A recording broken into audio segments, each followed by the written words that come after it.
All right, welcome to another deep dive. Today we're tackling something that honestly can be kind of tricky, feedback. Yeah, definitely. Feedback. It's one of those things everyone knows they need, but nobody really loves to, actually get it. Totally.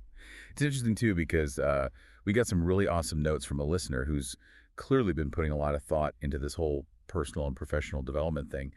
And they're really focusing on how to actually make feedback work for you, not against you. That's so smart. I mean, feedback shouldn't feel like a chore or Yeah. or like a punishment or something. It really can be a superpower if you use it right. Exactly, which is what we're going to try to uncover today. All right. So let's see. One thing that really jumped out at me from the listeners' notes was this whole idea of timing.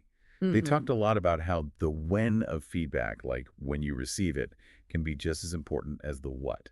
Oh, absolutely. I mean, you think about it, like if someone tries to give you advice when you're already feeling stressed or overwhelmed, does it actually sink in? Probably not. Right.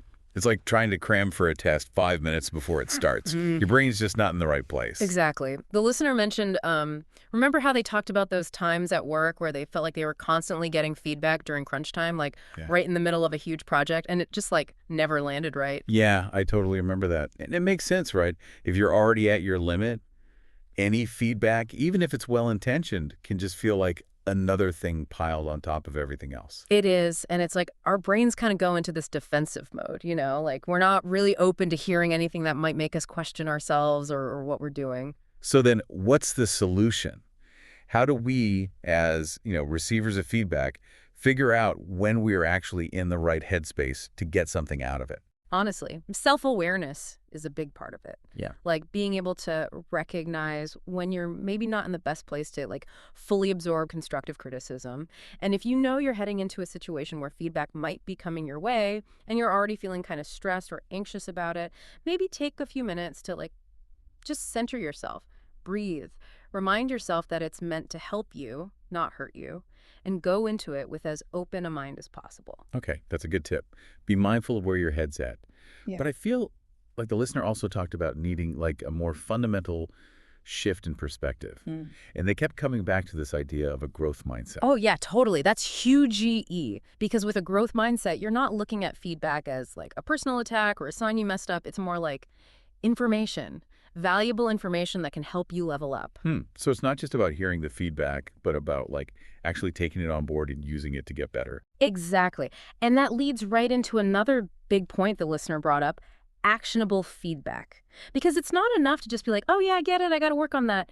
You need to be able to translate that feedback into like concrete steps. It's got to be actionable. Which, let's be real, can be tough, especially when you get feedback that's kind of vague, like you need to be a better communicator. Okay, great, but what does that even mean? Right. And that's where like the action plan comes in. It's what the listener was talking about. You got to break it down. So instead of this big overwhelming idea of being a better communicator, think about specifics. What kind of communication needs work? Is it written, verbal? Maybe it's presentation skills. And then, even from there, you can probably break it down further. Definitely. Pick one tiny thing to focus on for the next, say, presentation you have to give. Instead of trying to overhaul your entire communication style at once, maybe you're just like, all right, this time I'm going to make sure I make eye contact with everyone in the room. Just that one small thing. Okay, so that's good advice for, actually using the feedback. But honestly, I think the toughest part for a lot of people, myself included, is just that initial sting of hearing something that maybe you don't want to hear, even if you know it's for your own good. I feel you. And honestly, that's human. It's totally normal to feel your emotions kind of spike when you're getting critiqued, especially if it's something you're like already a little insecure about. Ugh, tell me about it. I still cringe remembering that time I had to completely redo that entire project report because I missed some crucial data. It was such a dumb mistake and I was already so stressed and I totally didn't handle the feedback very well at all. We all have those moments, but I think the key is to remember that like those initial feelings, they don't have to control the whole conversation. So how do you do that? How do you not let yourself get totally defensive or just shut down, especially if the feedback's not delivered in the best way? It's tough, but one thing that can really help is to like actually pause just for a second before you react. Take a breath. Try to really understand what they're saying and what they're trying to accomplish by saying it. Maybe even ask a clarifying question just to make sure you're both on the same page. Hmm.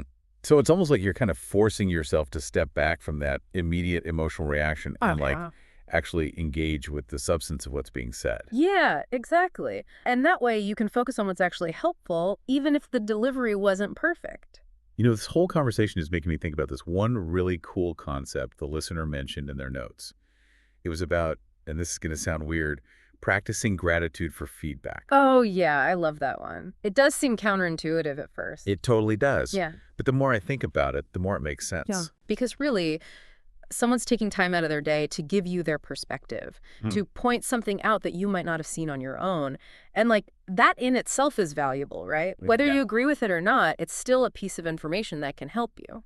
Right. And I bet, like, if you come at it from a place of gratitude, they're also going to be way more receptive to, like, hearing your side of things, too. Totally. It just sets a much more positive tone for the whole interaction. All right, so let's do a quick recap because I feel like we've covered a lot. We have. Timing, mindset, action plans, emotional control, even gratitude.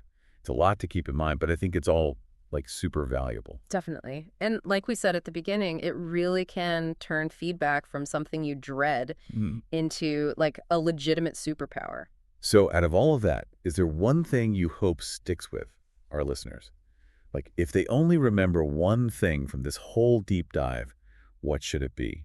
I think the most important thing to remember is that feedback, even when it's tough to hear, is ultimately a gift. It's a chance to learn, to grow, to become a better version of yourself, whether that's in your personal life or your work or both. I love that. Feedback as a gift.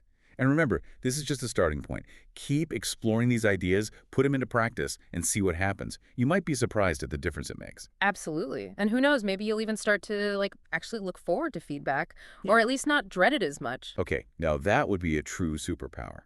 Thanks for diving deep with us, Thanks for having me. and we'll catch you on the next one.